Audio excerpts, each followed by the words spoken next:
Praise to the lord. ఈరోజు దేవుడు మనకిచ్చినటువంటి వాగ్దానం ఏంటంటే యెషయా గ్రంథము 49వ అధ్యాయము 25వ వచనం. నీతో యుద్ధము చేయు వారితో నేనే యుద్ధము చేసేదను. ఆమేన్. బలహీనులమని మన బలగము సరిపోదని మన వైపు నుంచి పోరాడటానికి ఎవరూ లేరని శత్రువు మన గురించి అతిశయిస్తూ మనల్ని జయించుట కొరకు మన మీద యుద్ధానికి సిద్ధమవుతూ ఉన్నారు. త్వరపడి మన మీదకి యుద్ధానికి రావటానికి సిద్ధపడుతూ ఉన్నారు. అయితే వారికి తెలియని విషయం ఏంటంటే మన వైపు నుంచి పోరాడేది మనము కాదు, మన దేవుడు. మన వైపు నుంచి యుద్ధము చేసేది మనము కాదు, మన దేవుడు అని. వారు ఈ విషయాన్ని గ్రహించలేక మనల్ని జయించడం కొరకు త్వరపడుతూ ఉన్నారు. త్వరగానే తొందరపడుతూ ఉన్నారు. వారు మన వైపున పోరాడేది మన దేవుడు, మన వైపున యుద్ధము చేసేది మన దేవుడు. మన శక్తి సరిపోనప్పుడు, మన బలము సరిపోనప్పుడు, మన బలగము సరిపోనప్పుడు దేవుడే మనకి బలము, దేవుడే మనకి బలగము, దేవుడే మనకి శక్తి. కనుక మనము ఓడిపోకుండా ఉండాలంటే మనము జయించలేని పరిస్థితుల్లో మనకు ఒక సహాయం కావాలి. ఆ సహాయమే మన దేవుడు. ఆయనే మన వైపున ఉండి ఆయన పోరాటం చేస్తాడు. అయితే ప్రారంభించినప్పుడు మన శత్రువుకి అర్థం కాదు. అంటే వారు మనల్ని జయించినట్టుగా ఉంటూ ఉంటారు, వాళ్ళు మన మీద విజయం సాధించినట్టుగా ఉంటూ ఉంటారు. కానీ మనం వాటన్నిటిని తట్టుకొని నిలబడుతూ ఉంటాం. ఆ నిలబడుతూ ఉన్న క్రమంలో వారికి అర్థం కాదు. కానీ ఎప్పుడైతే యుద్ధము ముగింపుకు వస్తుందో అప్పుడు అర్థమవుతుంది వీళ్ళకి, వీళ్ళ దేవుడే వీళ్ళ వైపు నుంచి పోరాడుతూ ఉన్నాడు అని. మనము యుద్ధము ప్రారంభించినప్పుడు, ఒక పోరాటము ప్రారంభించినప్పుడు మన శత్రువుతో ఇదంతా జరుగుతూ ఉంటే వారు మొదటిలో వారికి అర్థం కాదు. వీళ్ళు తెలివితో, వీళ్ళ సొంత జ్ఞానముతో, వీళ్ళ సొంత శక్తితో, వీళ్ళ బలంతో వీళ్ళు పోరాడుతూ ఉన్నారు.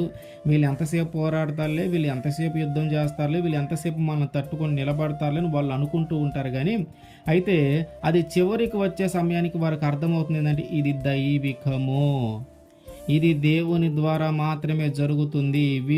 వీళ్ళ బలాన్ని బట్టి, వీళ్ళ శక్తిని బట్టి కాదు, కానీ వీళ్ళు దేవుడే వీళ్ళ వైపు నుంచి పోరాడుతున్నారు. ఇది దైవికము, దీన్ని మనం ఎదిరించలేమనే విషయము యుద్ధం చివరికి వచ్చేలేక వాళ్ళకి అర్థమవుతుంది. ఫిలిస్తీన్లు ఇశ్రాయేలీల మీద యుద్ధానికి వస్తూ ఉన్నారు. ఎంతమందిని తీసుకొని యుద్ధానికి వస్తూ ఉన్నారంటే సముద్రము దరిన ఉండే ఇసుక రేణువులంతా విస్తారమైన జనం అంట. అంటే ఒక సముద్రము దగ్గరికి వెళ్ళి మనం ఇసుక పట్టుకుంటే దాంట్లో ఎన్ని రేణువులు ఉంటాయో అంతమంది జనం. ఒక్క మాటలో చెప్పాలంటే లెక్కించటానికే వీలు లేనంత మంది జనాన్ని తీసుకొని ఫిలిస్తీన్లు ఇశ్రాయేలు మీదకి వచ్చారు.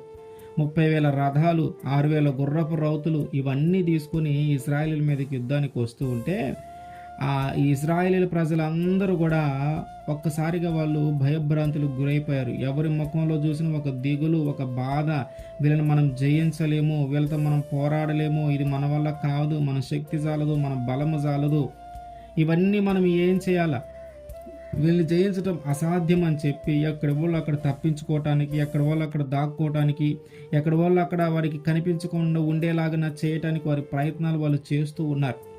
అలా చేస్తున్నటువంటి ఆ సమయంలో కొంతమంది ఆ దేశాన్ని వదిలిపెట్టిపోయే పరిస్థితి, దేశాన్ని దాటిపోవాలనే ఆలోచనలో కూడా ఉన్నారు.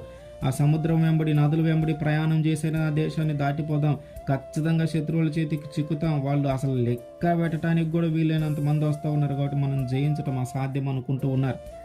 అయితే సౌలు కుమారుడైనటువంటి యోనాతాను తన ఆయుధాలు మోసేటటువంటి వ్యక్తిని తీసుకొని వాళ్ళని జయించటానికి వెళ్ళాడు. వారిని జయించడానికి వెళ్ళినప్పుడు దేవుడు వారికి, అంటే యోనాతానికి దేవుడు ఫిలిస్తీయులని అప్పగించాడు.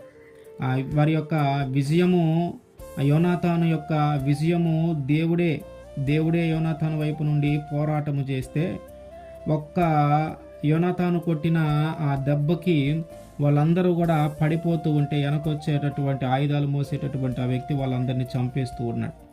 ఆ విధంగా జరుగుతూ ఉంది. చివరిగా యోనాతాను విజయం సాధించి ఆ సాధించేటటువంటి ఆ చివరి క్రమంలో వారికి అర్థమైంది, ఇది యోనాతాను శక్తి కాదు, ఇది యోనాతాను యొక్క బలము కాదు, ఇది అతని తెలివిని బట్టి జరుగుతుంది కాదు, ఈ యుద్ధము జరుగుతుంది అంతా కూడా దేవుని ద్వారా జరుగుతుంది.